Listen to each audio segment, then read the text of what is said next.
I swear they're just gonna pull something out of the bag that's gonna be completely the opposite to what we all think it's gonna be, and I'm gonna be like, Hey there guys, my name is EarthToLydia, and today I'm going to be talking about Dead by Daylight. For those of you that need a little bit of background, a couple of months ago there was a tweet that seemed to confirm that there would be a collaboration between Netflix and the game developers of Dead by Daylight, Behavior. After this there was a lot of speculation, and what people seemed to conclude was that there would be a Stranger Things collaboration coming to Dead by Daylight. Obviously there was nothing concrete as to whether or not this would be about Stranger Things, and over the past couple of weeks there have been a lot more cryptic tweets coming from both Behavior and Netflix that seem to be alluding to the fact that this collaboration would be happening sometime very soon. And then yesterday, the Dead by Daylight Twitch channel, completely unannounced, started a live stream with a countdown. No announcement that this stream would be happening whatsoever, no kind of idea as to what they'd be talking about on the stream, not even any kind of clue as to how long the stream would be lasting. So lucky for me, this is right about the time that I started streaming, so I decided to stream my live reaction,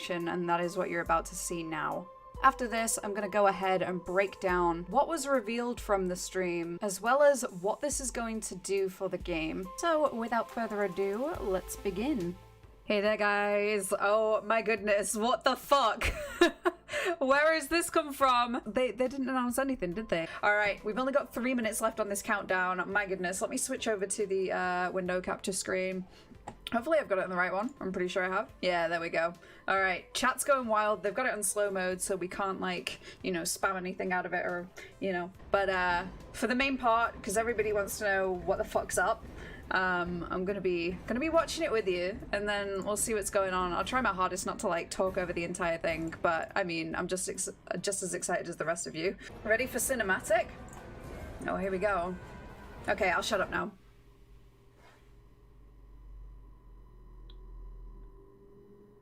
Oh.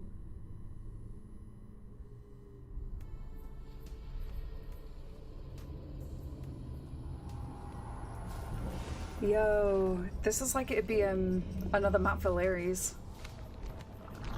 Oh shit! Oh shit! There it is! There it fucking is, guys! Yo! Oh my gosh! We're getting Nancy and Steve! We're getting 2 survivors! Holy shit! Oh my gosh!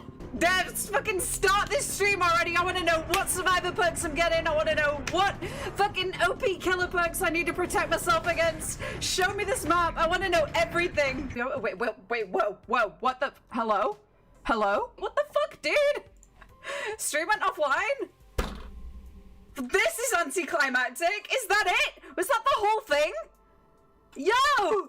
Was that the whole stream? Wait, I've got to refresh. I've got to refresh. Okay, they're back. They're back? Question mark? I don't know. Was that it? I'm so... What? There's gonna be 2 new survivors. There are toxic. 2 new survivors. And the Demogorgon and a new map. Holy fuck. And as you've seen from the roadmap already, the next release is gonna be a full chapter. It's gonna be map and everything included, and then it's the one after it that doesn't have a map. So it's gonna be this one. Holy shit, I was wrong. I was so wrong. I said that I really genuinely thought that the Stranger Things DLC would only be like potentially just a killer, not everything else, but holy fuck. Are you as hyped as I am? Lamius, I am so fucking hyped. But yeah, we can watch it again. We can watch it again and it'll explain everything at the end. And I'm actually gonna pause at the end to see exactly what we do get. So yeah, this is gonna be the new map by the look of it, but oh my goodness. Yeah, this is exactly what I mean by it looks like, if anything, it could be an extension of Larry's. Maybe it's gonna be it's a whole new realm. Yeah, definitely an indoor map. It's going to be interesting to see whether it's like another grid style again like Larry's, or whether it's going to be more along the same lines of the game, you know, a bit more open, but it's got like a couple corridors here and there. I'd be very interested to see what it's going to turn out like. But at the minute, I could imagine like, you know, just having a gen on the corner over here or something like that, you know. So, and then we've got the Demogorgon. Here it is. Oh my gosh. That's definitely got to be an above average height killer, right? Surely. Like, yeah, I don't know. He can crawl. Imagine if he were like another stealth killer. Surely not. Surely he's way too big to be like another killer that can crouch again, another one. But yeah, he has stealth like Pig maybe? Who knows? Well, I mean, like, if he can apparently teleport, then surely he's got no reason to, but maybe it's a different movement speed. Like, maybe he has a dash like Legion or something like that, and then when he's not dashing, he's in that sort of crawling state. I don't know. Maybe he can phase through walls. Holy fuck, we do not need another nurse. That's the only thing. All right, now let's have a look at what we actually get in the DLC. Oh, here they are. All right. So here we go. We've got 2 new survivors for those of you that weren't already aware. So we've got, obviously, the Demogorgon is the new killer, and then we have Nancy Wheeler and Steve Harrington as the 2 new survivors. No idea what their kind of abilities are in the series or anything like that. I know they're just human, but what their strengths are. And then the new map. Oh, it is a completely new realm. Yo, I didn't even notice this before because it just blinked by really quickly. But Hawkins National Laboratory in the underground complex. If monsters stop electricity, maybe his power stops aura reading perks. That'd be cool. I'd enjoy that. 2 survivors in 1 DLC. That's new. Yes. It is. I'm so hyped for it because for those of you that are new here, hi, I'm a survivor main and I'm very boosted at that. One thing that does kind of like at the very beginning kind of like irk me is the thought that this is going to be a very expensive DLC. I know I shouldn't be thinking that already, but I mean, you've got 2 survivors, you've got a new map, you've got a new killer. The Ghostface DLC was expensive enough as it was just with that license. I can imagine the whole license with this, everything included, and the like additional characters. This is going to be an expensive DLC for sure.